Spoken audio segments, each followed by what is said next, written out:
Okay. Hi, everybody. I just picked up a few things today that I'd like to start before even starting the panel.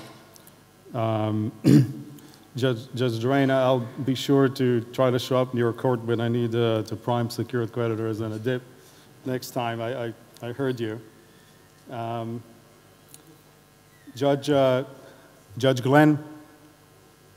Judge Glenn mentioned the concept of insolvency under the U.S. regime, as it really revolves around value of a company as opposed to the company's ability to meet its debt, its obligations as they come due. It's a very important concept in the U.S., without which a lot of value would have been destroyed. Marsha touched on GGP. GGP was a company that Marsha and I worked together as a lawyer and a banker. And GGP was caught in the middle of a financial crisis with about $30 billion of debt. And if the doctrine of solvency in the US was like the one that prevails in Israel, unsecured creditors and the shareholders of GGP would have been most likely wiped out. The result and the outcome of the restructuring process in GGP was very different, and the ultimate outcome was a complete payment of unsecured creditors in cash and a significant value created to the shareholders themselves. And GGP wasn't, the first one, and will not be the last one of a bankruptcy process where companies get in and emerge with not only value to satisfy creditors, and not necessarily in cash, and we'll talk about it today, but also value to satisfy and value to go to shareholders as well.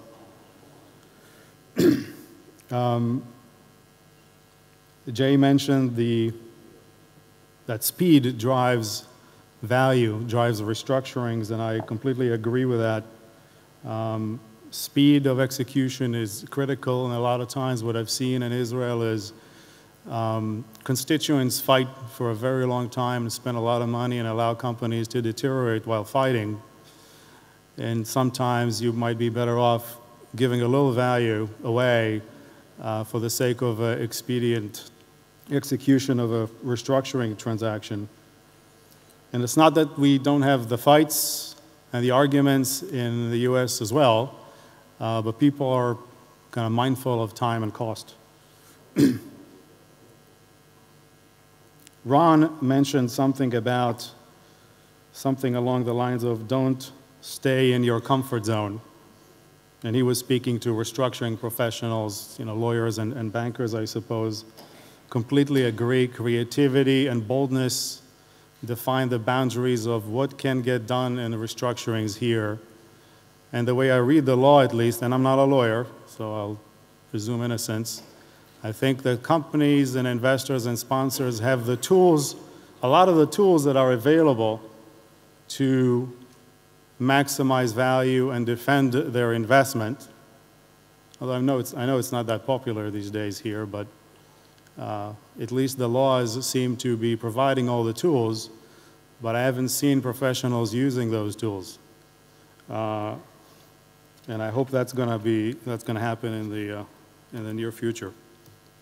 The problem that I've been seeing is that companies are afraid of filing because of that fear that they will lose control over the process. So you have all the tools in the law, but the uncertainty of the company's ability to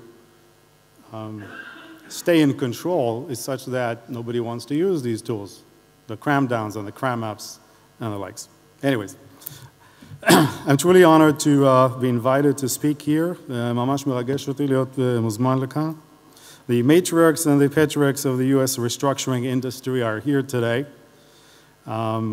These lawyers and federal bankruptcy judges have designed and presided over some of the most game-changing and largest restructuring transactions known to man. My name is Ronen Boimel, Ronen Bojmel, for all my American friends who know me as Ronen Bojmel. I lead the restructuring group at Guggenheim Partners in New York, Guggenheim is a $200 billion global financial services firm that is focused on asset management and investment banking. And yes, the Guggenheims are those famous art collectors. In the past 2 decades, I devoted my career to providing investment banking services and advice in an environment of financial distress to managements, to boards, to shareholders, to creditors in bankruptcy and out of court in the US, Europe, and Latin America. And I use the terminology investment banking. It doesn't always translate right in Hebrew. So I'll explain. Bankai Ashko doesn't really say much or explain what we do.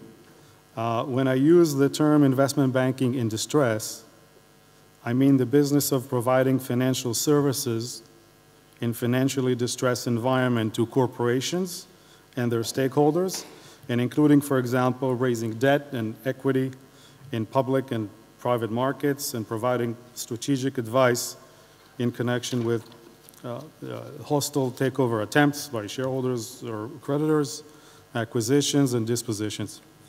Investment banking services also include assisting companies recapitalize their balance sheets or advising investors on how to protect their own financial interests.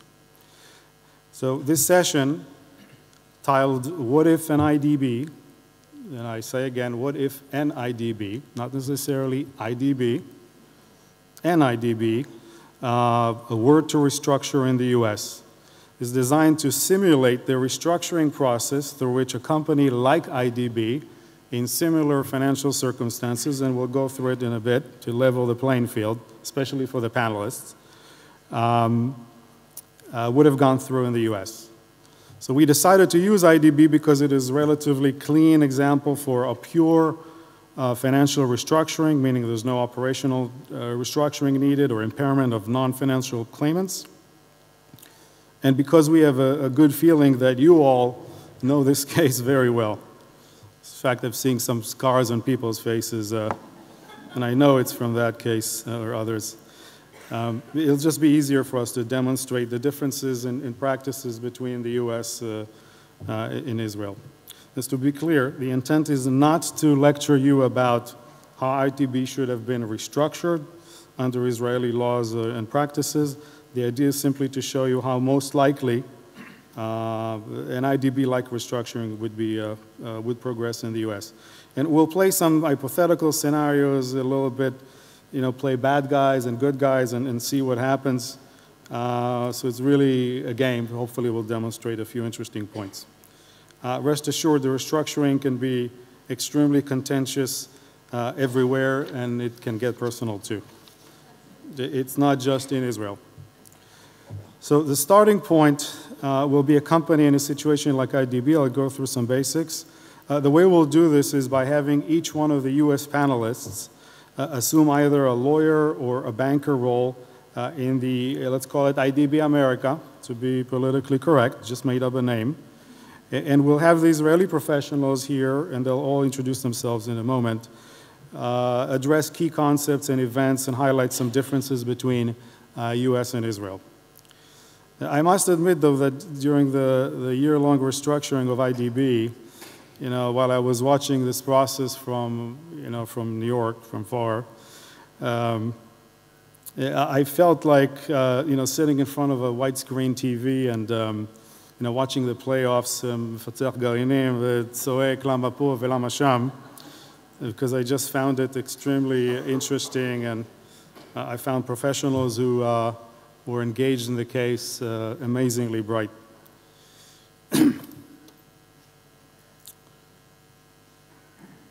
Okay. Before I start, I'd love to, for my esteemed panelists to present themselves. Maybe we'll start. Sure. Thank you, Ronan. I'm Ricky Mason. I'm with the law firm of Wachtell, Lipton, Rosen, and Katz in New York. I've been practicing bankruptcy and restructuring law for almost 26 years now, so I'm over the quarter-century mark. Our firm is too small to represent debtors that would require a huge manpower commitment on our part, so we leave that to our terrific esteemed colleagues like Mr. Spray-Reagan and others. But we tend to represent creditor groups, secured and unsecured, in pre-bankruptcy negotiations and bankruptcies. We represent acquirers, so companies that are interested in buying Chapter 11 debtors. We also represent sponsors, private equity owners of companies, so sort of all around the debtor and not quite the debtor itself. And I just want to say I'm really honored and thrilled to be here. It is such a pleasure to be coming to speak to an Israeli audience. This is my third trip here. Whatever I did the first 2 times didn't disqualify me for this trip, so I'm very happy about that, and I thank you, David Hahn, for the invitation. Thank you, Ronen. My name is Avremi Well. I'm a partner at the law firm of Fisher Bachar Chen Well Orion. We're a big corporate firm in Israel, and I've been involved in restructuring since they began in Israel, which means around 5 years ago, because we didn't have any before that. We've acted as counsel to the real Ii.די.בי, not the hypothetical Ii.די.בי, as well as to Elbit, and more recently with Flip and Merav as counsel to bondholders in the Zim restructuring, as well as some other smaller cases. I'm Flip Hufford. I'm a senior managing director in Blackstone's restructuring advisory group, and have been working in the restructuring business for about 22 years now. I've recently had the pleasure of working with many of you in the room on the Zim restructuring, and previously had a chance to work on the Taro Pharmaceuticals transaction up in Haifa. My name is Merav Ofer-Oren. I'm a joint CEO in Hermetic. We provide trust services, and mainly we act as indenture trustees for bondholders that are being raised in Israel. Good afternoon. I'm Jamie Spray-Reagan with Kirkland & Ellis, international law firm. I run our restructuring group, and about 100 lawyers worldwide. For the most part, we represent companies, most in the U.S., but around the world, in restructurings, Chapter 11s for the most part, but any kind of restructurings out of court also. And on occasion, we'll also represent creditors, some of whom actually were relevant in this situation, but had nothing to do with this situation. This is actually my second trip to Israel in a week. I was here last week wearing a different hat for 5 days as a member of the AIPAC National Board, so pleased to be back again. Awesome. All right.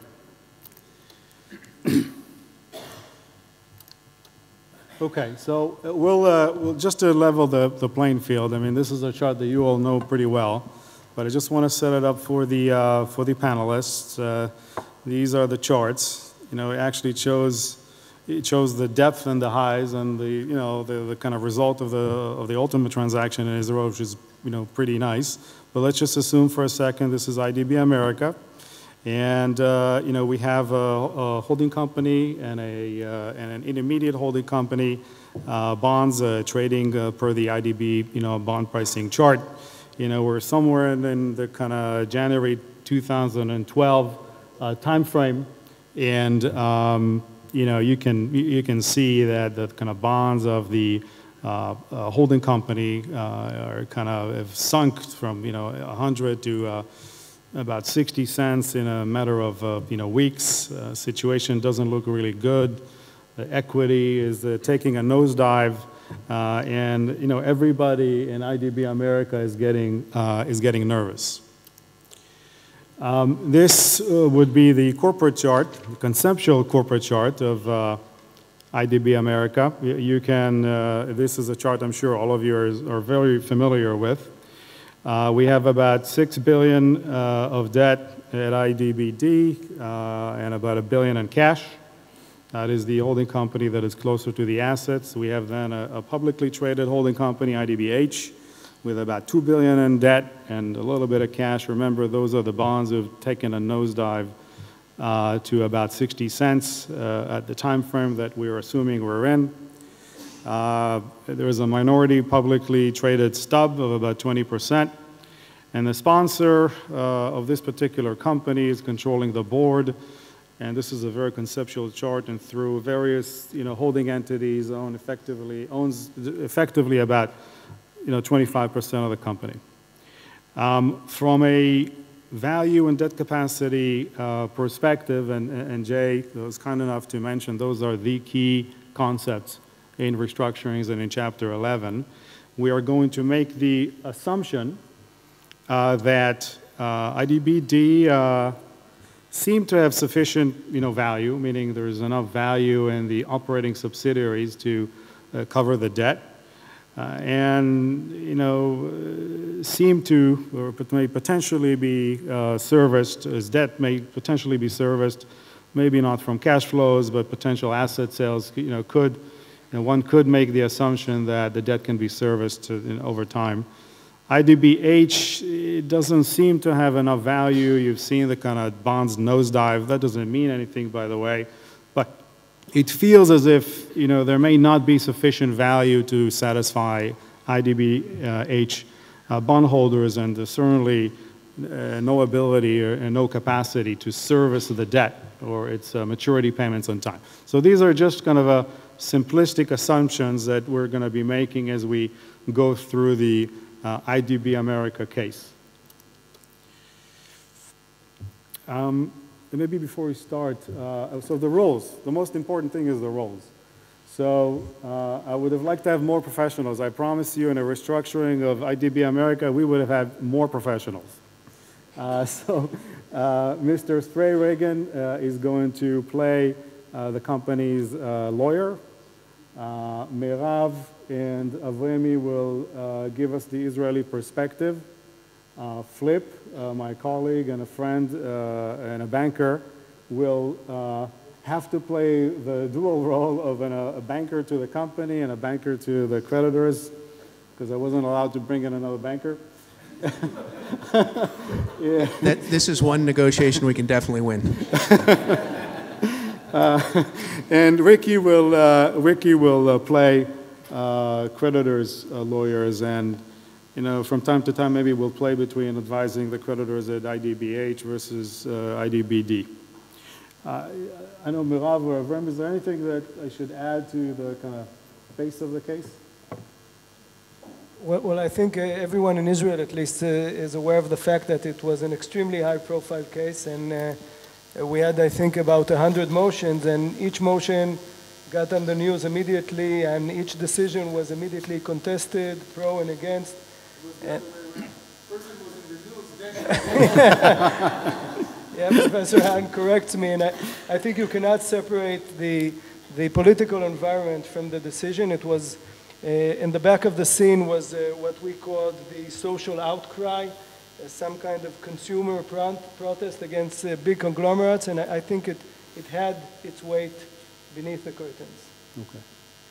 In Israel, it is very customary that the debenture include what you call a nervous clause, under which a default occurs when it's reasonably foreseen that the company in the future will not be able to meet its obligations. In addition, under the law, the indenture trustee is required to, throughout the terms of the debenture, oversee whether the company will be able in the future to meet its obligation, and once the trustee reasonably realize in its own discretion that the company will not be able to meet its undertakings, then he must commence an action in order to protect the creditors, the debentures holder interest.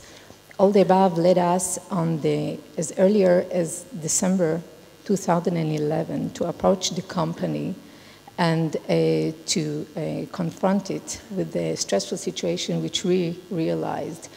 And in the beginning of the first quarter of 2012, the company consented and granted us a standstill. And then by the end of the second quarter of 2012, we appointed legal advisors and a financial advisor. All this a little bit expedite the understanding of the controlling shareholder, which is usually in a stage of denial when we approach him, that there is a stressful situation that needs to be addressed. And one must remember that at this point of time, Eí.ди.בי has still cash reserve for 200 million NIS, which suffice her to pay creditors for the upcoming 6 months. Yeah. Okay, thank you. So we're going back to Eí.די.בי America, and this is before anybody shows up. Trustees show up, people draw their swords. I'll start with Flip. So Flip, you're the company's chosen investment banker to help the board through the process. The board realizes the company is probably not going to be able to meet its debt obligations as they come due in a kind of short to mid-term. What does a typical US-based sponsor company do in advance of a situation along these lines? Well, so let me first of all start with the question of when that realization of capital structure challenge occurs. I think there's a couple of important points as we've talked about the Israeli practices versus the American practices. One is, in general, we recommend to companies that are in this situation, make the decision earlier. Hire advisors, start to look at what your alternatives are, develop a game plan, and that will give you more degrees of freedom, more flexibility in what the ultimate outcome is. That being said, human nature is human nature, and inevitably it seems that companies wait longer than we would otherwise recommend. There is, in America, no real concept, as you've heard on the various panels today, of worsening insolvency or personal liability for a board of directors operating a company outside of a Chapter 11 case, even if it is potentially insolvent, as long as the board, generally speaking, is operating in a way to maximize the value of the business. On the other side of the equation, credit agreements and indentures in the United States generally do not have the sort of subjective clause Merav was talking about, where the creditors, if they view there to be a capital structure issue, can sort of demand a seat at the table. So it is frequent that companies go for many months in a situation where the world may view them as having a capital structure issue, but they're still in the process of trying to figure out if there's some way to fix the business away from actually talking to their creditors and restructuring their debts. So that being said, let's assume we're now at the day that the board has come to the decision they have an issue and that they need to address that.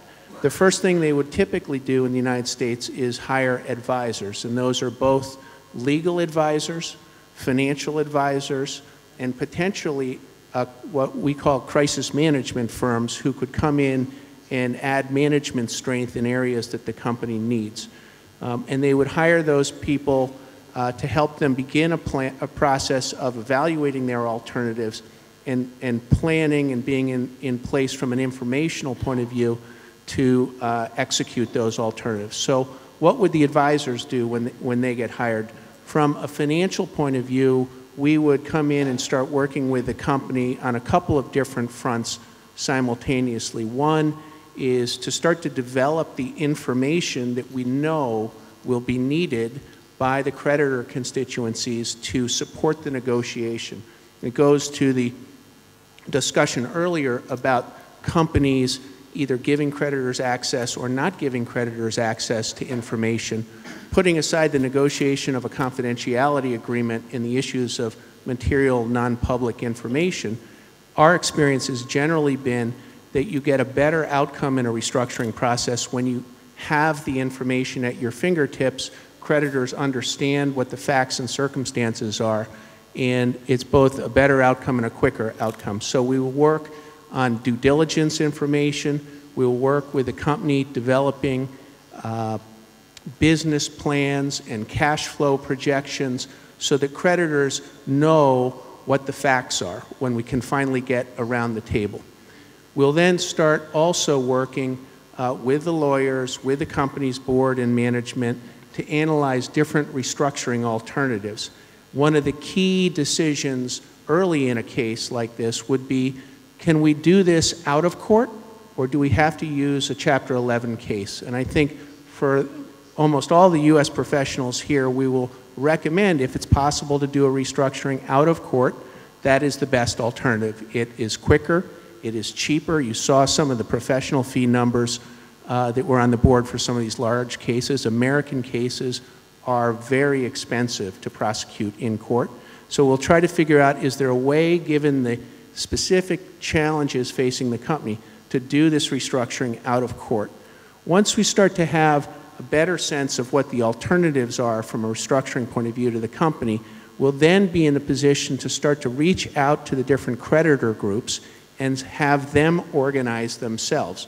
So that involves, for the bank facilities, talking to the agents and trying to identify who the large bank holders are. For the bonds, it involves reaching out not only to the trustees, but then trying to figure out who are the large bondholders, who are the people who are going to be key negotiating parties. We will then encourage each of those groups to start to hire their own professionals. Sometimes they will already have done that without being encouraged. Sometimes it takes the company asking them. And ultimately, we'll then be in a position to have every key stakeholder committee having both legal and financial advisors and being ready to sit down at the table. If it looks like it needs to be an in-court process, we'll also try to identify sources of financing, debtor-in-possession financing, so that we have those ready to go when the company is ready to go into bankruptcy. I think those are sort of the key introductory steps we would take, getting a company ready to negotiate a restructuring.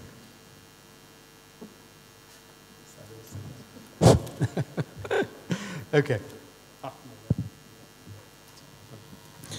Okay, thank you, Flip. You mentioned that investment bankers or financial advisors are hired by the company.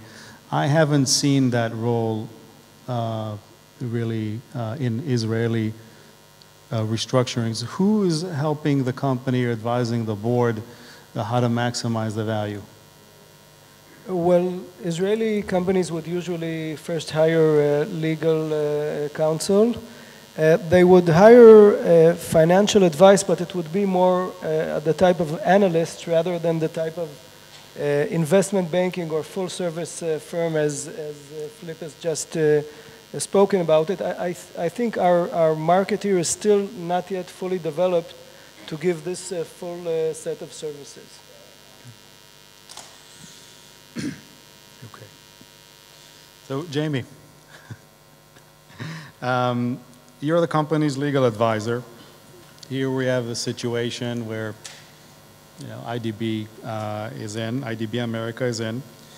What would be the general advice and fiduciary duties a board of Eí.ди.בי America would receive? And generally, how does a board typically discharge its duties in distress?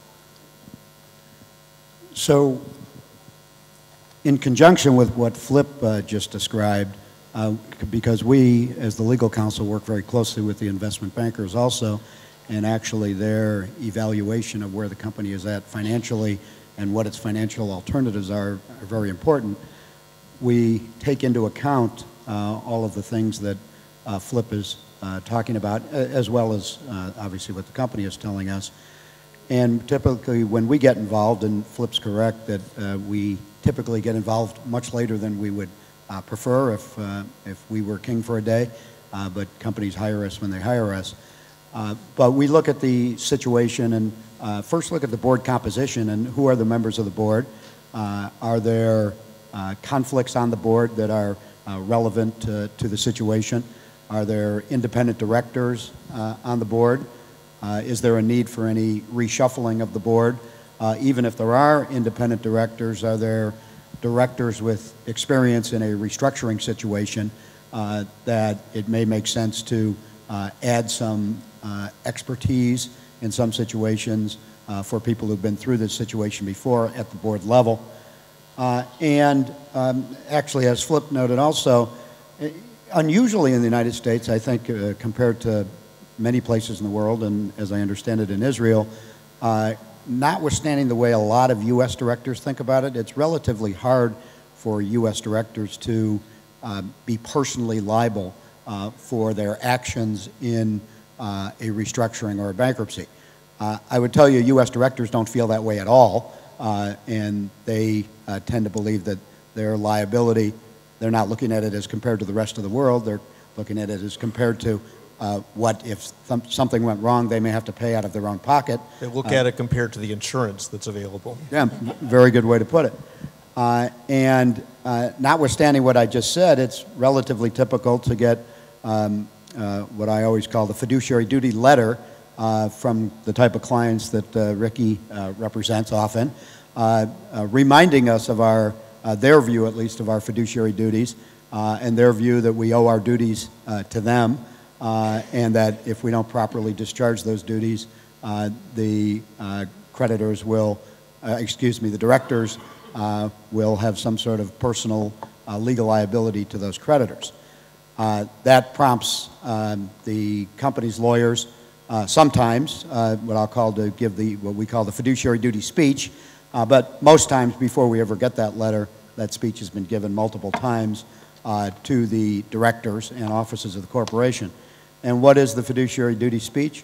What generally I would say is that the fiduciary duties of directors in the United States, without getting into tremendous detail, are to discharge the duty of care and the duty of loyalty to the corporation. Now that applies whether a company's in trouble or whether it's healthy.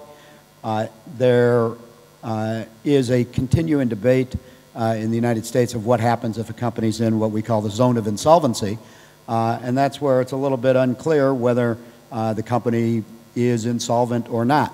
Now, creditors take the position that if you're in the zone of insolvency, they usually say that means you're insolvent, that your duties shift and the duties are owed to creditors at that point in time.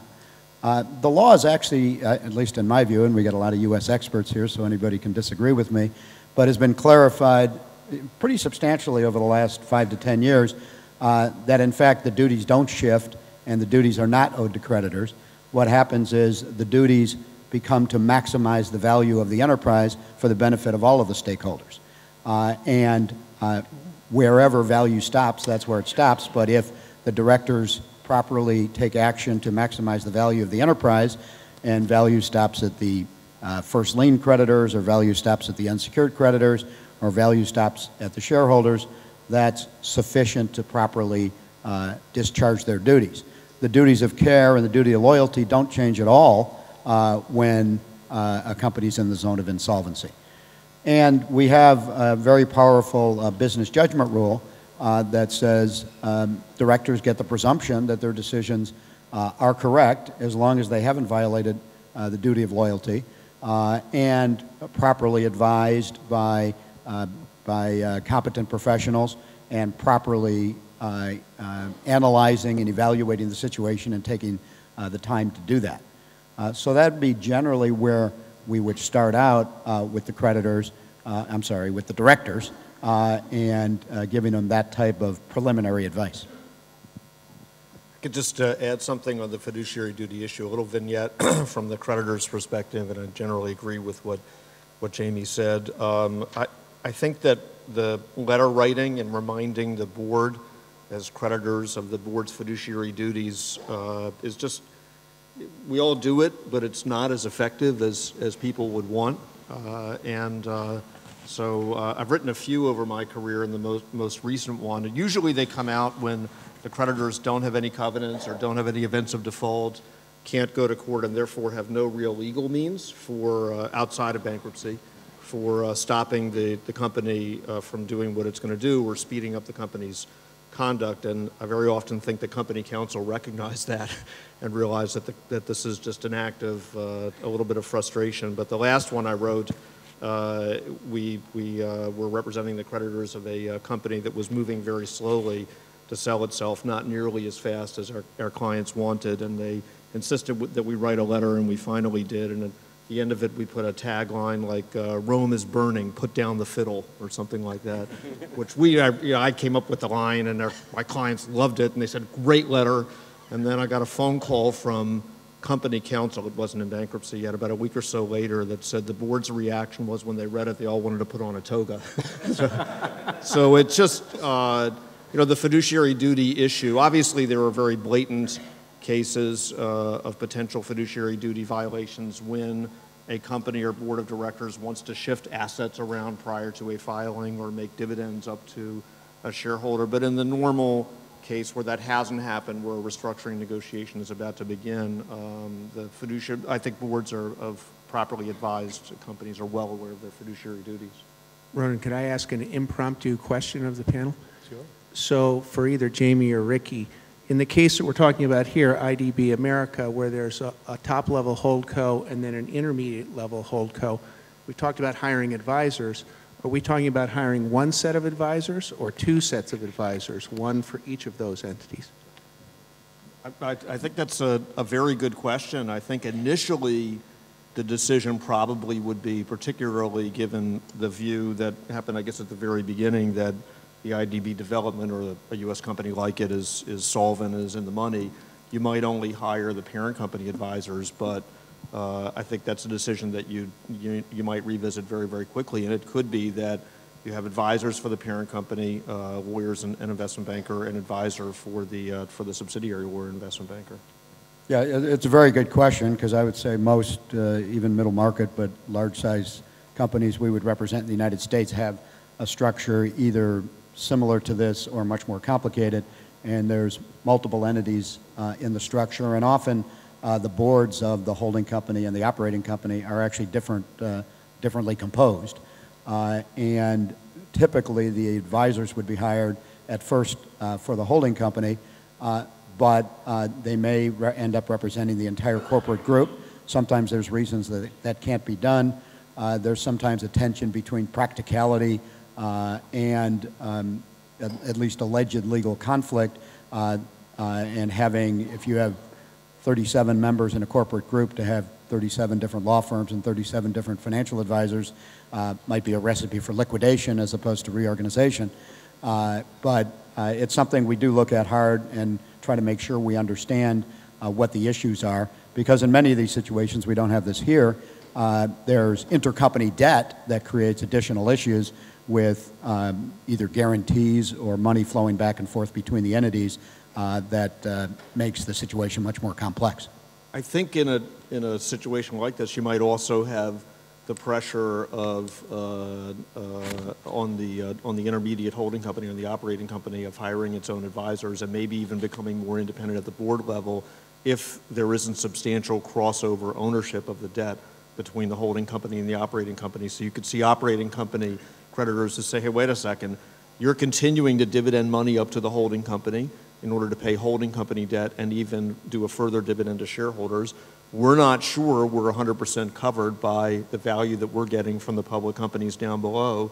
So where is our fiduciary? Where's our independent board, and where are the independent advisors to make a judgment essentially for our benefit, which we think would be appropriate as to whether the situation should continue. So you might see pressure along those lines if there isn't a lot of crossover ownership.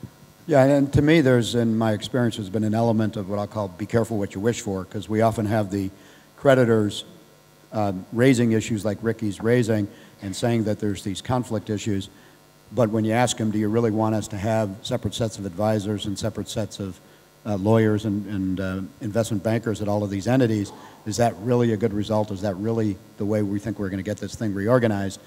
Typically, it doesn't turn out that way, and when it does turn out that way, I'm not sure it maximizes value. Part of the practical solution to these sorts of issues, I think, in many of the cases in America, is trust and the professionals that the companies hire, and do they appear that they are trying to manage the potential conflicts between the top-level holdco and lower-level entities in an appropriate and responsible fashion, or are they not? And I think in many cases, as long as people seem to be doing the right thing, you don't get the pressure to hire an additional set of professionals.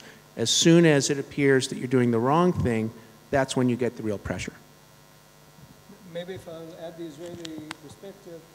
First of all, your letter must have leaked to Israel, because I'm sure the same line appeared in one of the dozens letters that we received from Ii.ዲ.בי bondholders. I should have copyrighted it, I guess. Yeah. Should have copyrighted it. Secondly, the question of conflict of interest between the parent and the subsidiary, or the creditors and the shareholders, came up in the Ii.ዲ.בי arena, and the argument was raised whether there is a conflict between the creditors and the shareholders. We actually received opinions based on the US law principles, but the practical solution the judge presiding gave was to appoint an observer who actually came to both boards, Ii.ዲ.בי Holding and Ii.די.בי Development, just to make sure that when issues of conflict arose, the relevant board considered the relevant constituencies. At what point in time did it happen? It was fairly early. Once the Ii.די.בי development case began, one of the elements the court soon ruled on was to appoint this observer just to make sure that there were no conflict issues. And there's also a shuffle in the board itself to put on more independent directors. Yeah, that's interesting because we don't have a statutory mechanism for doing something like that in the U.S. Neither do we. Oh, you don't? Well, I was going to note that we've come up with a lot of in-between ways of handling creditor discomfort with that issue. And sometimes when you do put on independent directors to try to, what I'll call meander through this issue, those directors are sometimes selected in conjunction with creditor input, sometimes not. Sometimes we have the concept of chief restructuring officers who also sometimes the creditors have input on who they are. But even if they don't, they're sort of people from the industry of experience in restructuring. And all of those are sort of results of manifestations of discomfort with the current lineup of either directors and or officers in a situation because of either conflicts and or competence. Or they're defensive in order to head off a potential trustee motion or answer it. David, we're never going to get to file Ii.די.בי America in this pace, so we're just going to go. It's interesting.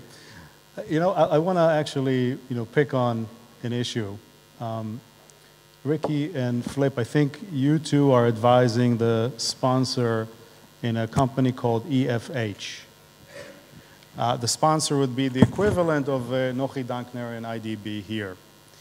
And, recently, I know that secured creditors were awfully unhappy, or pissed off, in other words, with a $300 million interest payment that was made to unsecured creditors who are undeniably, from just a value perspective, out of the money. And my question is, how that happened? I know it happened. That company is not in bankruptcy. It's likely going to file soon. I know there's been a lot of fighting about it. How do you justify making a payment like this? Who needs to get comfortable to make a payment like this? Well, I can speak to the issue generally. I'm not sure I can touch on the specifics of EFH, although I can admit that I am representing the private equity sponsors. And, it's an interesting question.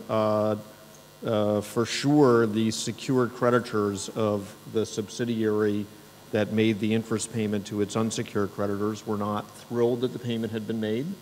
Had the company filed for bankruptcy on October 31st, the day before the interest payment, that payment would not have been made. Unsecured creditors generally do not get interest in Chapter 11. They had no legal means to stop it, which would be the first question. So there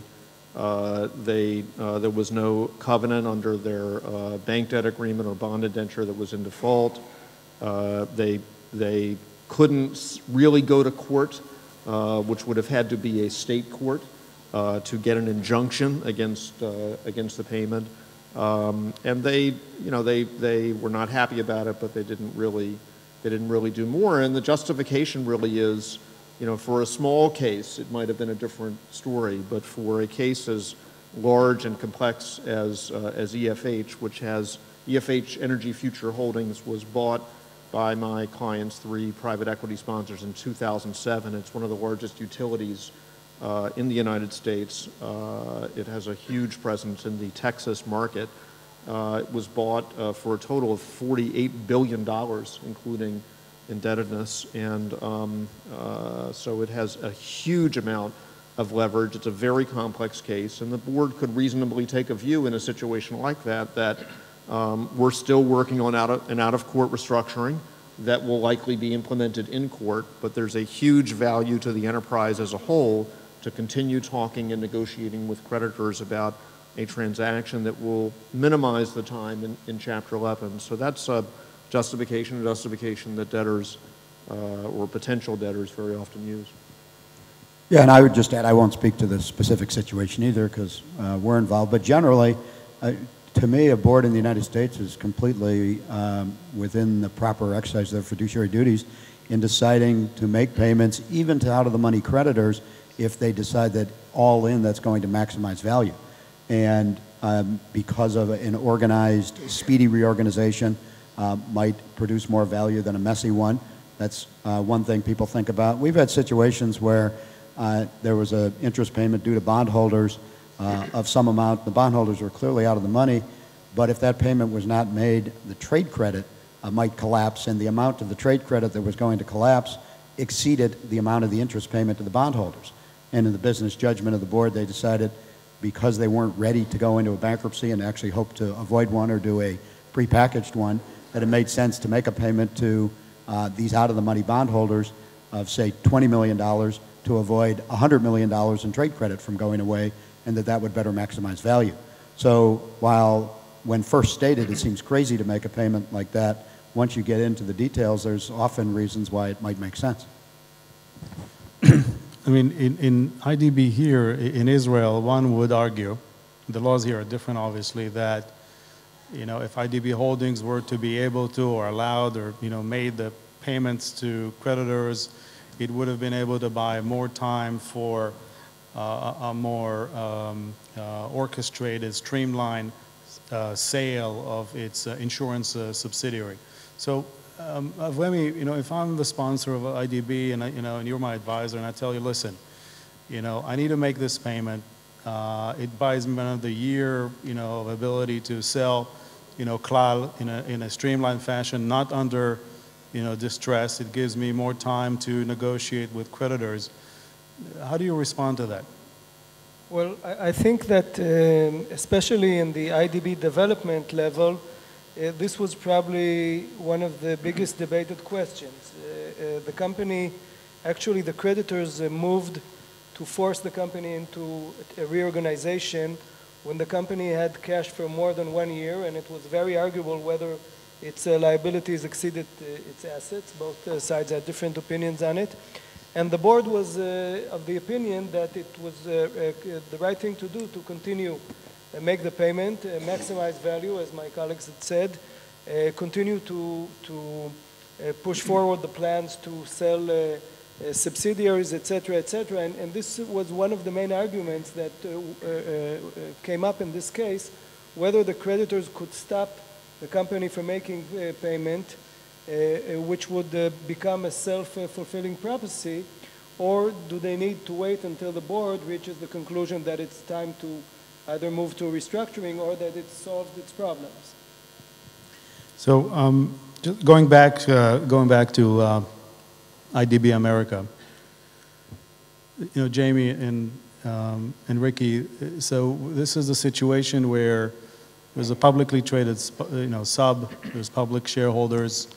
The sponsor, though, owns equity through a number of leveraged entities. So he's, further out of the money.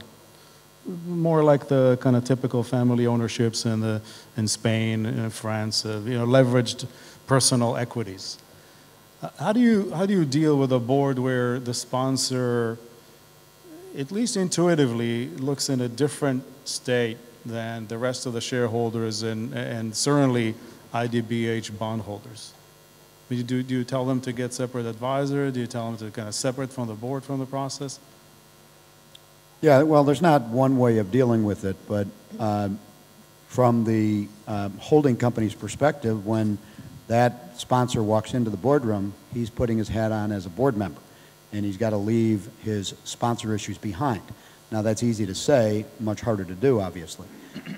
And depending on how far you take that, sometimes that's what ends up with a restructuring committee or a recusal or something like that, depending on what issue is at hand.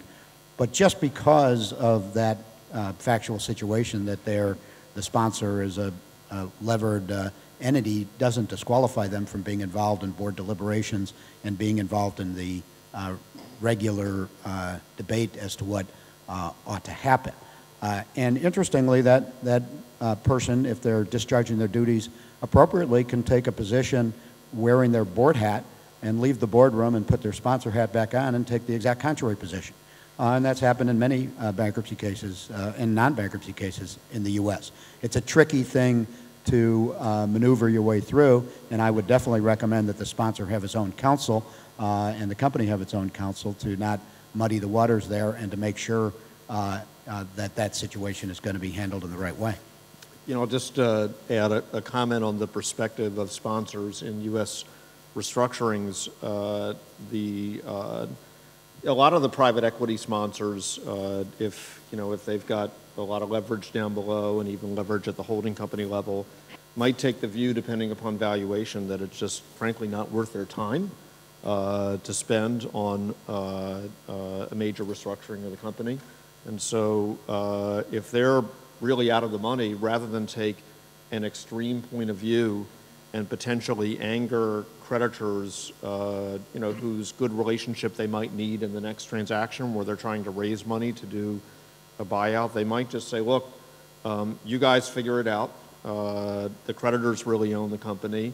All I want at the end of the day is to know to whom I should throw the keys and how I get a release. And so I think it depends in part on the attitude of the sponsor generally, as well as in how comfortable they are in Chapter 11, as well as their view about the company in particular and whether they think from a valuation perspective they're on the cusp or in the money. Sometimes a sponsor will say, look, I really like this business. I'm prepared to be proactive in the negotiation and discussion, and I have extra capital to commit, so I'd like to be part of the solution. I'd like to put money in or backstop a rights offering or negotiate directly with the creditors. And even those sponsors who are most familiar with Chapter 11 and most comfortable in it will find themselves or put themselves in different parts of the capital structure. So some sponsors will not only be the equity holder, but they might buy a chunk of the holding company debt to position themselves there, and then maybe be proactive in negotiating with other creditors at the holding company, or be in a position, if they want to take this avenue of trying to block a plan from their creditor perspective here, and they might even be creditors down below. If they choose to occupy those parts of the capital structure, that raises even more potential fiduciary duty issues for them, and also all sorts of other issues. When did they buy this debt? What did they know when they bought it? Should they be able to vote the debt in the same way that non-sponsor, unaffiliated creditors can vote it? And the like. So the attitudes and the action and conduct can differ markedly. Yeah, and it very much also depends on the perspectives of value. You know, it was interesting, you showed that stock chart of, with it, it was still, that's not up there, but with it going, up and down and then back up. And value, in many cases I've been involved in the U.S., the chart's gone like that, or sometimes it flip it over and it's gone the other way, but it's not a static concept. And sometimes if the sponsor believes that even at this moment in time it doesn't look good, but writ large, and if there's the liquidity and other resources to have some time, that the equity is actually very much in the money, they're going to have a different view as to what ought to be done than if they're ready to say life's too short and I don't think my investment's ever coming back. But there's been many cases where whatever the view of value was at the beginning of the case, everybody's agreement on value, or the market's speaking on value, is multi-billions of dollars different by the time you get to the end of the case, either for better or for worse. It's actually, I think, in the United States these days, a very different dynamic relative to sponsors than what you see going on in Israel right now. In Israel, my sense generally is that the creditor's attitude is not only do the sponsors need to do what is within their contractual obligations, but then simply because they were sponsors, there's a moral obligation to do more to make the creditors whole. That's why the creditors lent to them to begin with.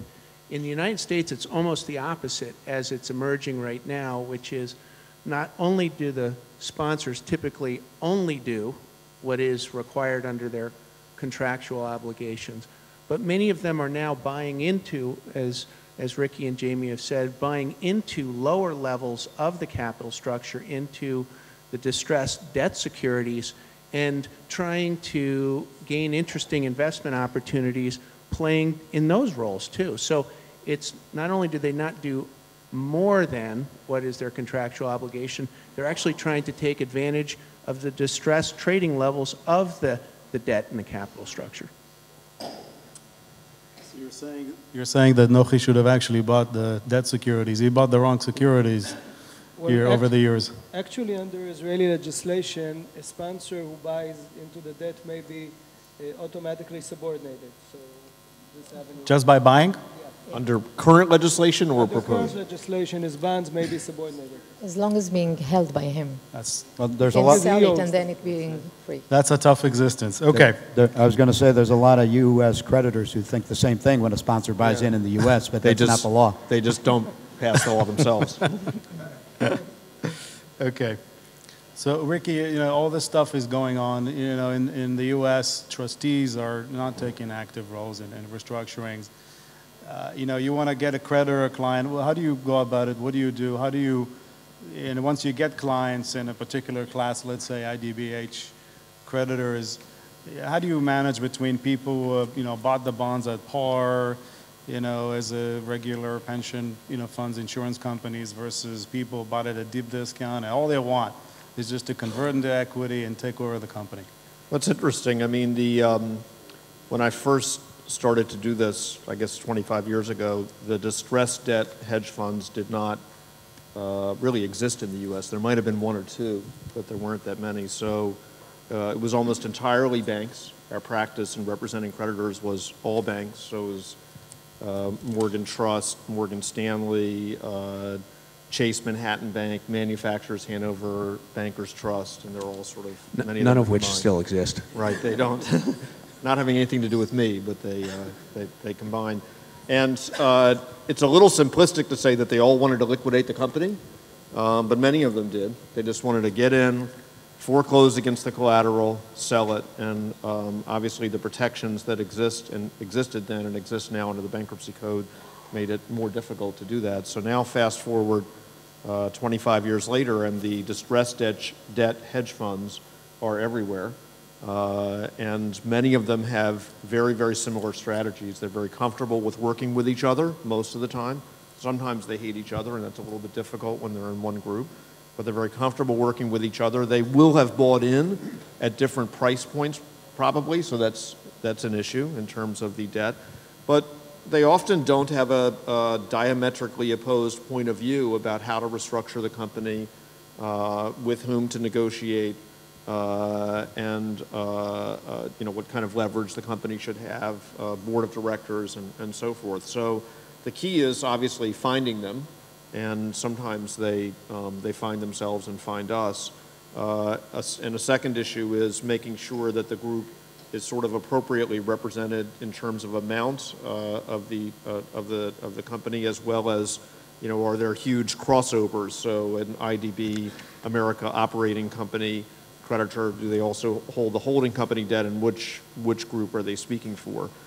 But by and large, I think, you know, a lot of the funds sort of act similarly, so it's not that difficult to manage the different expectations. I think if you represent an official creditors committee, which we tend not to do, it can be much more difficult because you might have an indenture trustee on the committee, so viewing things from a financial creditor perspective.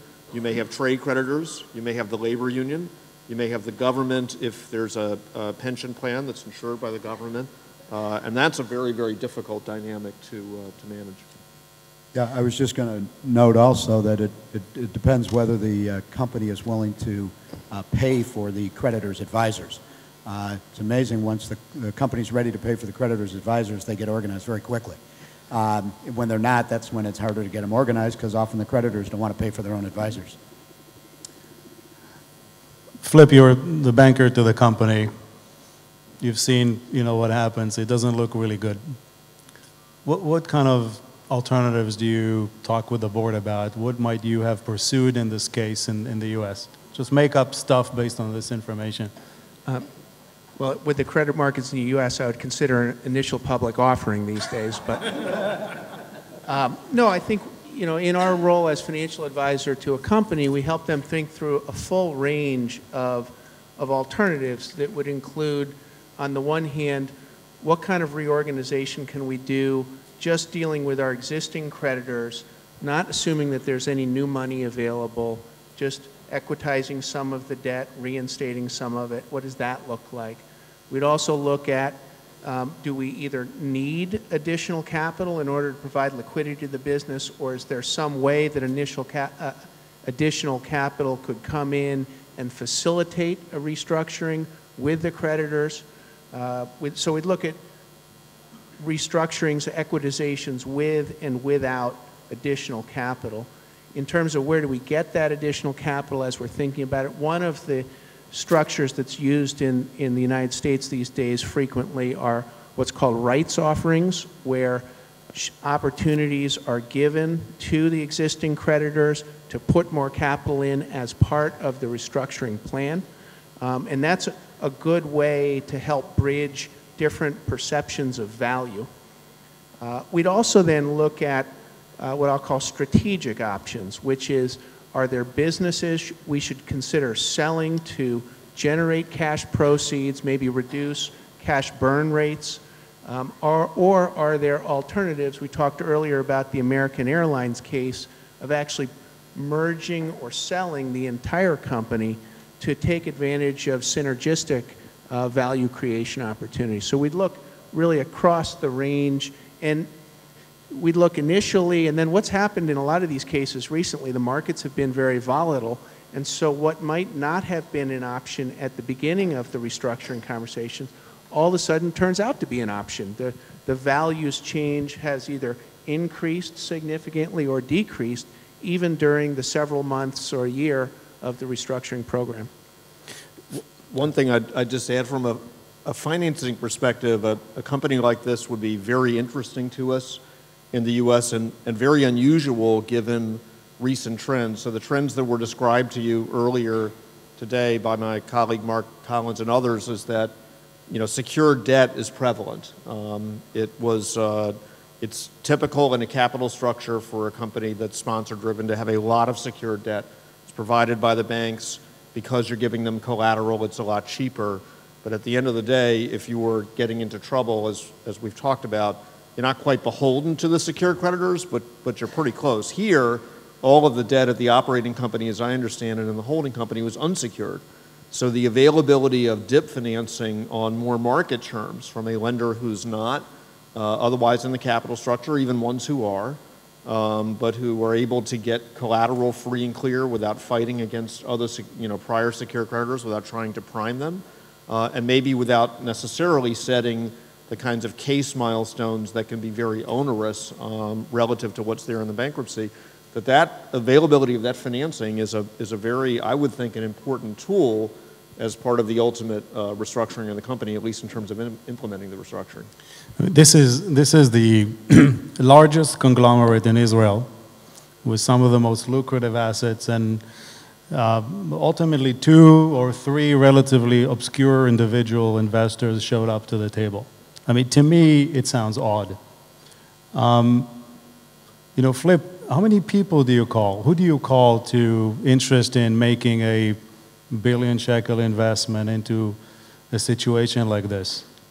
Well, so one of the roles that financial advisory firms like ourselves play in American restructurings is to act as their M&A advisor. So if the company had determined it wanted to solicit indications of interest, either for partial capital investment proposals or to sell a business or to sell the whole company, we would go through a very detailed process of trying to identify who are the logical purchasers or investors from around the world, really, and it has gotten to be a global exercise. There are a number of Chinese companies that have participated in U.S. restructurings, and so we would sit down with the management team, with our own internal databases, and say, who are the logical strategic players, competitors in the business, people who may be looking to get into your industry for whatever reason, who are the financial investors, hedge funds, or private equity funds who have made investments in the right size category for what we're talking about. There are definitely financial players who have bigger checkbooks, and there are financial players who target mid-market capital structures. So you have to use your existing relationships and knowledge of these players to identify the right target population. But again, generally speaking, we're looking to invite as many people into the process as possible, and it's frequently surprising who ends up being really interested. It's hard to know that starting off, and the way you address that and give yourself comfort that you're ultimately maximizing value is by casting as broad a net as possible in the context of the timeline. Now, there are definitely times when you're running an expedited sale process or investment process. Typically, that's when the company is burning cash and you're going to run out of liquidity in, say, 4 months or 6 months. You know you've got a concrete or a brick wall you're facing, and you got to get something done before that. In those cases, you will sacrifice the number of parties that you talk to try to go with a very targeted marketing effort to make sure that you have at least someone. So Flip, you're advising the company, and Ricky is advising the creditors. How do you work with Ricky to kind of keep him off the wall and get him satisfied that you're doing what you need to be doing and helping the board orchestrate a truly value maximizing process? It's certainly very different here from what I've seen. Well, one of the things I think that is a characteristic of the U.S. restructuring market is, in spite of the overall scale of the U.S. capital markets and distressed debt market, there's a relatively limited universe of professionals that act as both bankruptcy counsel and then financial advisor. And I don't have an exact number, but if I had to guess that it was 100 to 150 different people in those two roles combined who work on large, complex restructurings in America. It's probably not far off the mark. And many of us have worked together for decades. And one of the things, Ronan, that your question, how do I keep people on, calm, and is we have long-standing personal relationships, and it brings a degree of trust and openness of communications among the professionals. And there are many times where I will work on the same side of the table as Jamie or Ricky or Ronan. Well, not me. We're always on the different side of the table. But there are many times we work on the same side of the table and on different sides of the table, so it brings a degree of familiarity into the conversation, which I think does help expedite the communications as to this is what we're doing, this is why it makes sense. It doesn't always guarantee a smooth process. It doesn't always make people agree or feel comfortable. But it develops an open channel of communications that is different. If you had all of our principals sitting around a table, that makes it much more hard. They're frequently talking to each other for the first time. There's frequently a lot of emotion involved. It's the advisor structure in the United States, I think, has evolved over time to facilitate these kind of discussions in very tense and difficult circumstances. Yeah, I think I would agree with that, and I think there, as is the case in any kind of lawyer-client relationship or advisor-client relationship, there are things that are easier to say and sometimes better to say when the clients are not in the room. And so the advisors in restructuring, there are probably 2 million lawyers in the United States, but a very, very small handful who do what we do, and a similarly small handful of investment bankers. And if you know the people and they've always told you the truth, even if you don't like it, and they're highly competent, then I think that really goes a long way. I'd like to run just a small hypothetical here. We tried that before. Sorry. I'd like to run just a small hypothetical of a situation where, prudent board and prudent, banker and advisors might encounter in the U.S. And let's say, for example, that you've run through a process and the company ultimately is looking at two options to restructure, Ii.ди.bi America. And I'm looking at both entities, Ii.ди.bi-H and Ii.di.bi-D. And, one option call it the third-party option, maybe even the creditor's kind of preferred option, is to bring in money into IDBH along the deal that got done in Ii.די.בי and equitize some of the debt at IDBH and split the equity between the old creditors and the new investor. But old creditors, let's say, end up taking about 50% of the company. And then there is another proposal, and that's a proposal that is, it makes sense to be kind of preferred by the sponsor, which is to actually bring in a investor with a smaller check, which would have created a lot less dilution at the IDBH level, but a deal which would have required IDBD creditors to extend debt maturities in a meaningful way. So, one deal says it's just like the deal that got done in Ii.די.בי, and the other is a deal that requires, whether the IDBD creditors want it or not, to push maturities, and that allows to create a meaningful amount of value to the bondholders at IBDH. I mean, how do we evaluate something like this? Well, I would say it's very clear. It depends. And I think the board would need to get advice from Flip or someone like Flip, evaluating both of the alternatives. And it could be that both of the alternatives are viable, or it could be that one's not viable. If that's the case, then that makes it easy, because on the first one, if there were some sort of conditions or you weren't really sure the money was there or something like that. On the second one, you'd have to see that it's viable or feasible, is the word we use, that pushing out those maturities work and there's an actual way to pay off that debt over time. And interesting, in the U.S., we have many situations like this that never file for bankruptcy, but what would happen in a bankruptcy case is absolutely critical to the negotiations of getting the out-of-court done. And in many of our situations, that's just the backdrop of everybody's thinking, if there isn't a deal out of court, what would happen if I take it to court, and will they be able to cram down that second alternative on me or not? If they think maybe they're going to be able to do that, well, then maybe it makes sense to cut a deal out of court. If they think that for whatever reason that can't be done, sometimes that's what drives something towards a court proceeding. If the company thinks it's viable and can be done, and the creditors thinks that's something that can't be done or shouldn't be done. But in this situation, if you ended up with a U.S. filing, or at least as people prognosticating what a U.S. filing would be looking like, they wouldn't be just looking at the holding company. They'd be looking at IDBD also being one of the filers. So, Avremi, so we'll go back to Ii.די.בי, because I'm just curious whether you can actually pull that off here or not. So I'm the sponsor of Ii.די.בי, and my plan is, to bring in a $200 million check, which will go to Ii.די.בי Development, and will leave IDBH bondholders with 90% of the equity. It's a big difference between the deal that got done and the deal I'm proposing.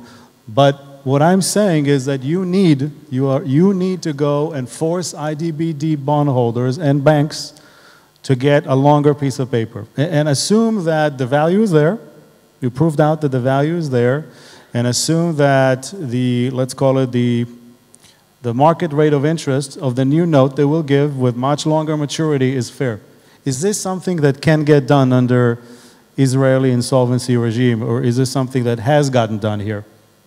Well, you mean to change the terms of the loans in the IDBD level? Correct. You can get a much better deal in IDBH, like a meaningfully better deal in the hundreds of millions. If you can, give because the debt matures pretty soon, it's a lot of risk and all that, but if you can give them a piece of paper, satisfy them, not with cash, not with satisfy them with a new piece of debt with extended maturities, you can get a much better deal. Is this something you can do here? Well, you would need to negotiate it with the Ii.די.בי development creditors, which would be definitely difficult to negotiate. We have new, under Amendment 19, we have the ability to cram down if you have a majority, but actually it's never been tested. And I think at least in this case, the assumption was that it would be very difficult to cram down something on Ii.די.בי D level. There's also a question, or at least in the real eí.די.בי case, what are the alternatives of the bondholders?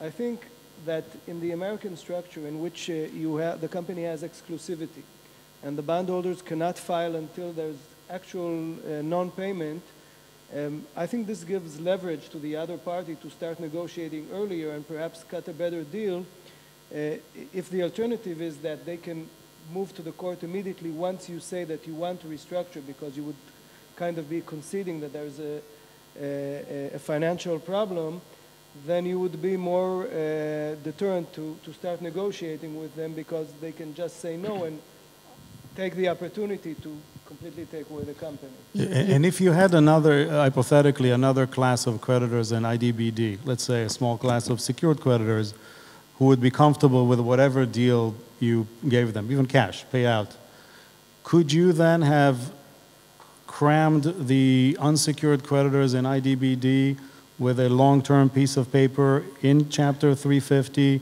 whether they approved it or not? Or could you not? I think that according to the recent Amendment 19 to Section 350, this could be done, but there's so little experience in Israel that I think no one would like to be the first one to test it in court. Jay, I'm sure you're going to be moving to Israel to test it out. Okay. David. Yes, before I'm asking her, I mean, I don't want to get slapped. You have to tell me 5 minutes before you want us to finish. I do have time? Okay. Mela, Okay. please. Well, we must remember that the eí.די.בי bondholder was waiting in line to have any opportunity in order to get into negotiation and to seize all the shareholdings of the company. We, in the bondholder of eí.די.בי-H, commenced negotiation with the eí.די.בי-D bondholder and all the other financial creditors, but we couldn't reach a solution that will leave enough recovery percentage to the eí.די.בי-H.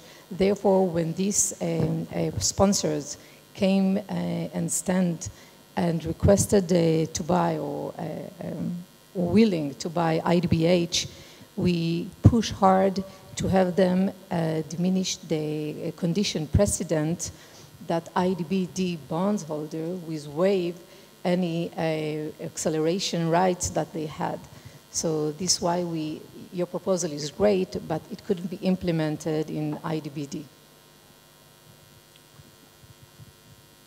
Let's skip a couple of questions.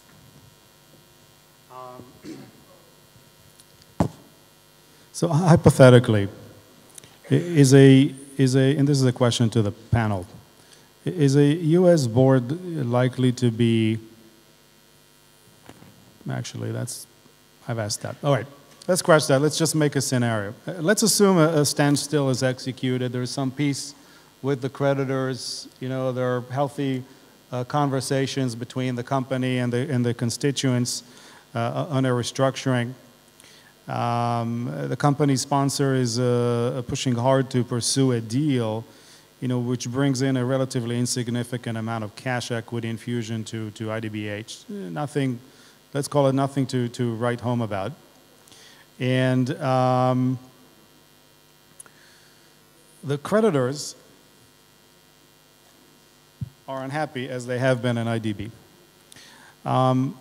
You want a more of a robust process. You want more, you know, people to look at the company. You want more information to be shared. You want what, you know, all regular constituents in the U.S. would want and probably, you know, receive.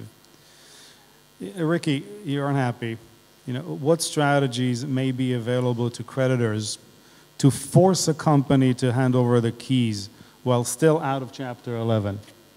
Well, it's or even to start with like stopping making payments to creditors. well, it's an interesting question, and I think we've touched on it a bit, but I'll go into one issue in more detail. If you don't have a covenant breach in your debt agreements, let's say the company has continued to make its payments to you, its financial situation is bad, but maybe you don't have any financial covenants, your agreements are covenant light, then your hands are tide in many respects. What we're seeing now a bit more is that even in those situations where the credit agreement doesn't have direct financial covenants, there may still be a requirement that the company deliver by, let's say, the end of the first quarter of a particular year, audited financial statements with an auditor's opinion that the company will continue as a going concern. And if it has significant debt maturities coming on later in that year or the year after, then they may not get the audit opinion. They may therefore be in default, and that may give you a hook. The kind of hook that you don't have, and I'll give a little vignette to describe it, generally necessarily is to file an involuntary bankruptcy petition. You've seen a reference to that in some of the slides given to you before, but I'll describe one situation as an example of just how difficult it is. We represented a bank group that had loaned money to an individual who owned a major league sports team, and he was in trouble. One of his lenders sued him and got a lien on his interest in that team, and had he stayed out of bankruptcy for more than 90 days, then that lien would have been a good lien. That creditor would have come ahead. So the other creditors got together, we represented them, and we put together an involuntary bankruptcy petition, which is an easy document to put together, but we circulated it amongst our clients. And one client, I can say this, was the Bank of New York, and one of their senior executives called and said that in the history of that bank, they had never filed an involuntary bankruptcy petition. And that bank, for any of you who know a little bit about American financial history, that bank was co-founded by Alexander Hamilton, who was our first President George Washington's Secretary of the Treasury. So in over 200 years, they had never filed an involuntary bankruptcy petition. So it's a tool that's just really not available. What you can say is, what creditors have said in various cases, which is that if you do this, I'm going to object in Chapter 11, or it's going to be futile. You're never going to be able to cram this plan down against me if that has any weight. Yeah, I mean, the involuntaries happen in the U.S., but creditors in filing them have to be very careful, because the consequences of an improper involuntary in the United States is you can be hit with attorney's fees, consequential damages, and even punitive damages.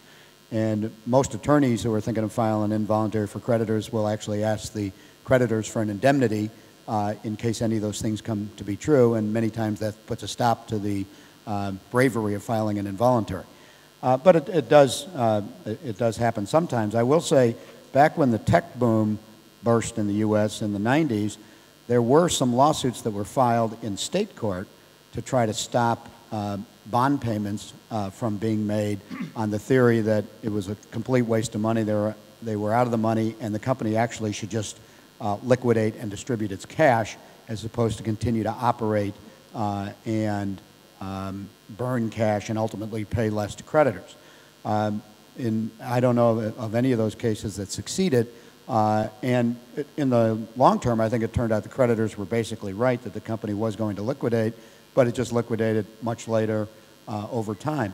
And the general theory is these are creditors. You have contractual rights. If you wanted the right to force that, you should have negotiated that into your indenture, and if it's not there, you're left to threatening fiduciary duty issues, and to the extent the company is properly complying with them, it's pretty difficult to force it. So one of the strategies that American creditors who don't really have any contractual rights versus a company have employed, which will sound familiar to you, many of you in the audience, is talking to the press and using that as a tool to build pressure on the company. And there are a number of publications in the United States that focus on the distressed debt world. And it's relatively easy to pick up the phone and talk to them and say, you ought to be looking at this company. Frequently, people will organize calls among the creditors to sort of organize them, some of which, part of the goal of which is to organize the creditors. Another part is just to develop an event that the media will report on. And in some cases, that has proven successful to build momentum against a company that didn't otherwise want to come to the table. They start to get pressure from their trade vendors, and they start to need to do something. And so that is a less formal tactic. Obviously, For some creditors, you have to be very careful about what confidential information you have, or, so there's definitely issues with that strategy, but that is another tactic that different creditors have started to use. At least in this, there's no difference between the Israeli and American system. Yeah, I always say what those publications publish is half of it's true, we just don't know which half. It's less than half. I had one case where we had large bank group conference calls, and whatever I said was being reported by this financial publication that we know, and the Flip was referring to, like within a couple of hours, and we finally got the roster for the conference calls, and it turns out the reporter just called up and gave their name and was there to listen. So you have to be, it was sort of an extreme example, you have to be very, very careful about confidentiality issues. So it didn't really pan out well for the sponsor of the company, at least from the sponsor's expectations here, and ultimately the court has opened up the process for multiple proposals, and it ended up where it ended up. I mean, that stock chart, the bond price chart shows that it ended up pretty good. But if you're a sponsor in the U.S. and you ran out of options, and you truly feel that buying more time can be helpful to you, because you're going to be potentially losing your equity in totality, you'd probably file for Chapter 11 and see what happens. As a last resort, obviously, the best way to do this is, as mentioned before, is on a pre-pack or pre-package where everybody is kind of happy, working together, getting a deal done. But it's not always possible. In Eí.די.בי, that wasn't the case, and I don't see Israeli companies actually try that or leverage that ability to file a 350 and kind of protect themselves, or for shareholders to try at least initially to protect their interests. Why is it the case? Well, in Israel, it's also the last resort, and companies usually receive the advice not to do so for several reasons. First, it damages business, and I think Sim is a great example. We're trying to sit and speak consensually because everyone understands that filing may start a landslide. Secondly, in Israel, the court has discretion whether to grant a stay of proceedings and for how long. For instance, for holding companies, there's a very high likelihood that you will not receive a stay of proceeding. We don't have an automatic stay like in the United States. And I think the third point is, like was mentioned before, we don't, until Amendment 19, which still hasn't been tested, we don't really have the concept of debtor in possession. Usually, a trustee would be appointed. And as lawyers today, until there's more case law on Amendment 19, I would be hesitant to go and argue before a court not to appoint a trustee, because this would probably be considered the default, and companies are afraid of losing control once a trustee is appointed and taking away the powers from the board. The fear of losing control is not only of the company or the sponsor part, but it's also on the creditor's part.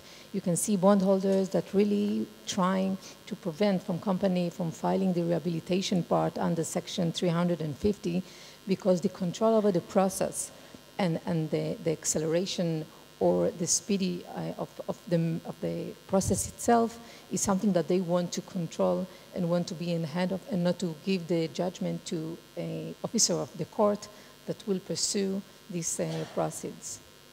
To be clear, as we compare American and Israeli procedures, I think we actually have a great degree of commonality on that, in the sense that the financial players, the people whose money is at risk, are on both sides of the equation very concerned about losing control. In America, we happen to have a set of laws that give a debtor in possession comfort that if they file Chapter 11, absent extreme circumstances, they will have control.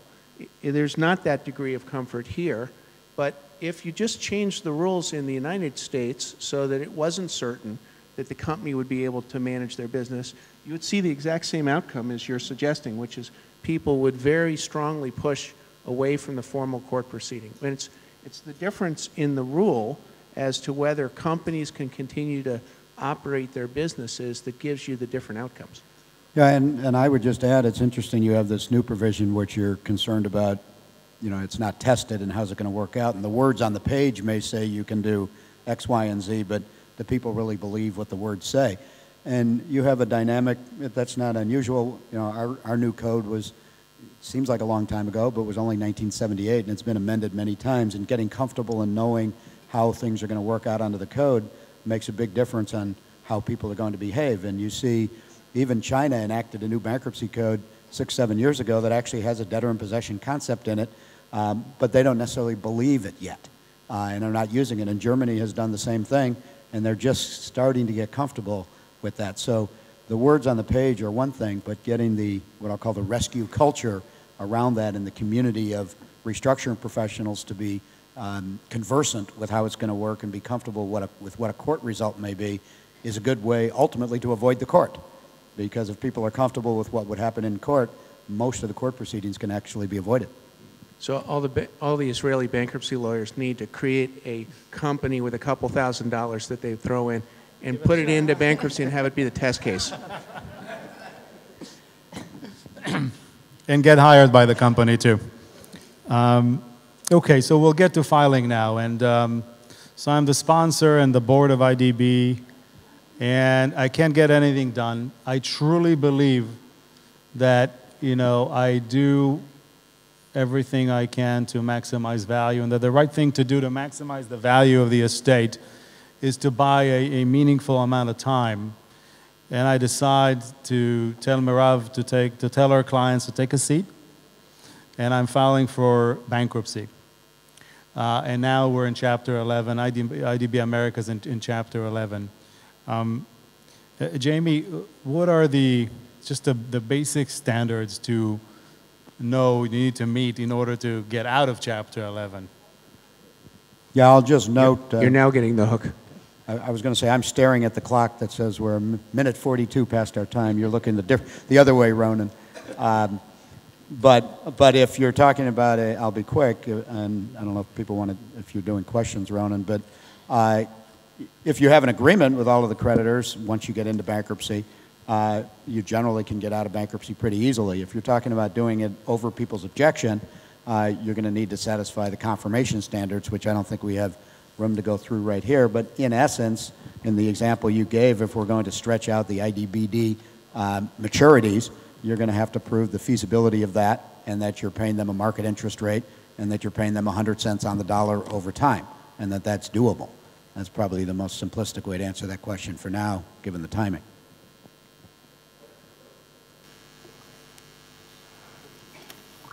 Just a few words, because I've been witnessing the restructuring activity here and the legislature recent actions, and I do speak Hebrew and I read the papers, so you know I can develop at least a point of view that I'd like to convey and give you guys some advice, at least a personal point of view. As most of you have witnessed or likely participated one way or another in Israeli restructurings in this past couple of years, a period that I dare call the Israeli institutional investor jihad. Distress brings tremendous uncertainty to all stakeholders involved from a financial and legal perspective.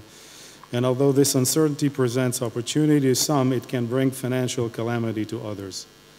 And I believe that and you've heard that today from a number of professionals, that a balanced and predictable insolvency regime and clear guidelines regarding board governance and best practices are key to efficiently rehabilitating companies and for the long-term benefit of the economy.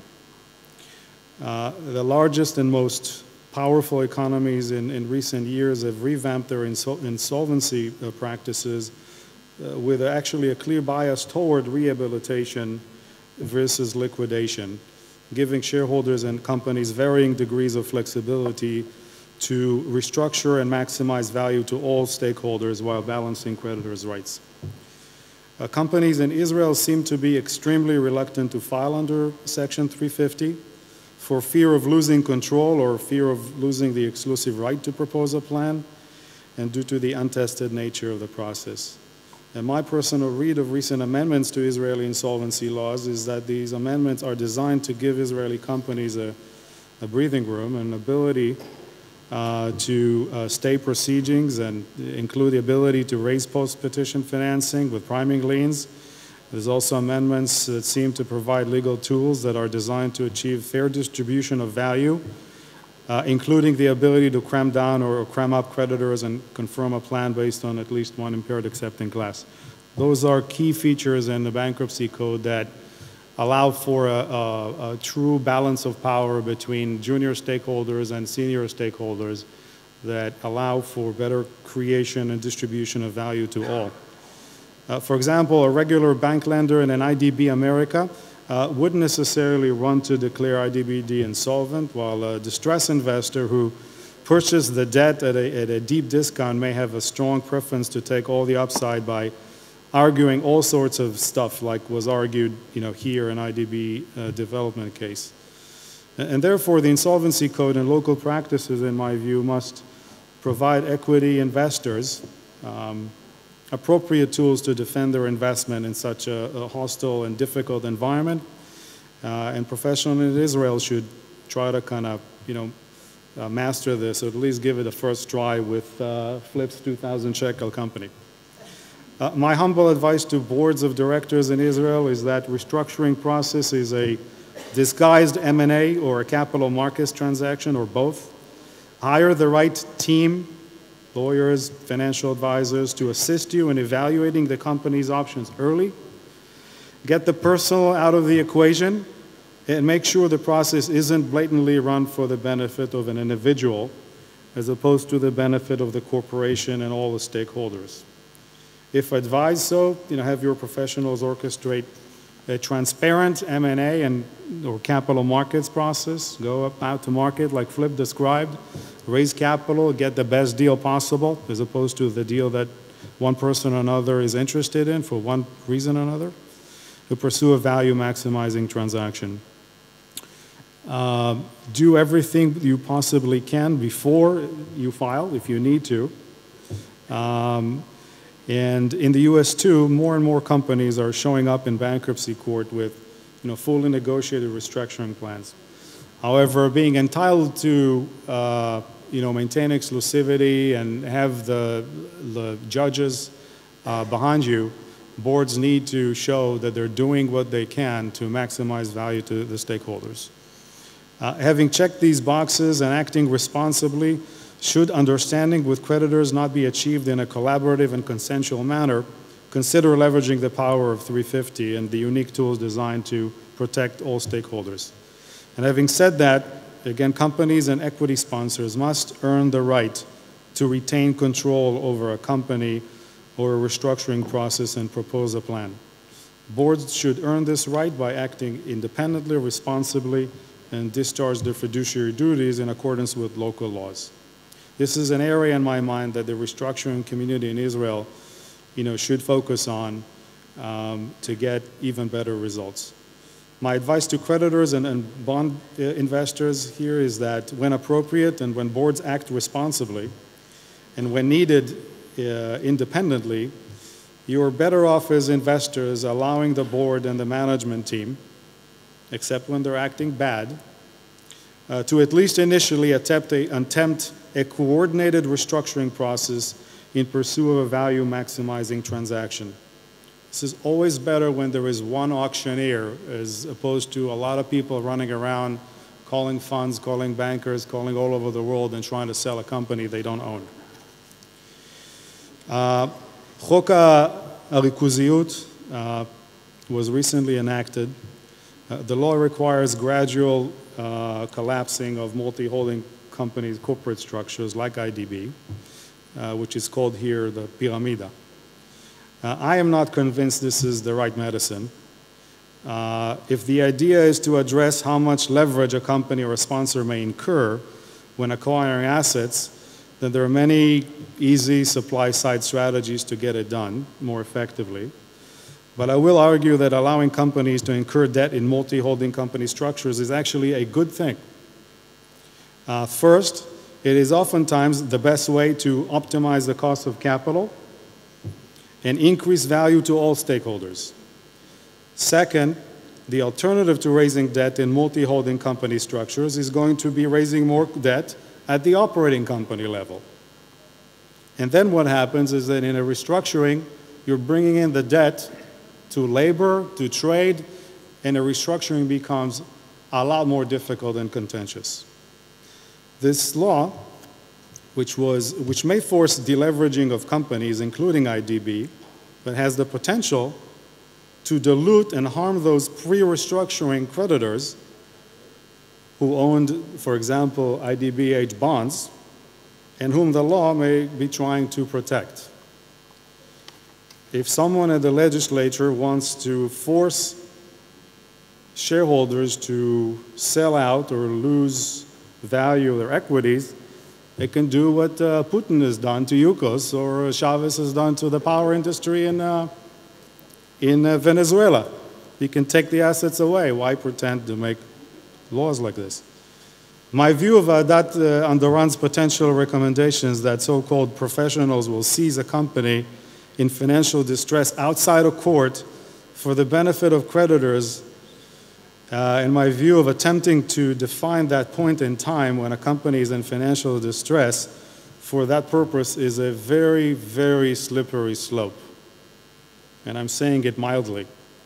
Requiring that the process get done out of court is also very dangerous. The recommendations sound good with hindsight if one is to enact laws that are specifically designed to remove a bad actor quickly, but the question you need to ask yourselves is whether such law is going to have positive impact on new investment and entrepreneurship by good actors in the future.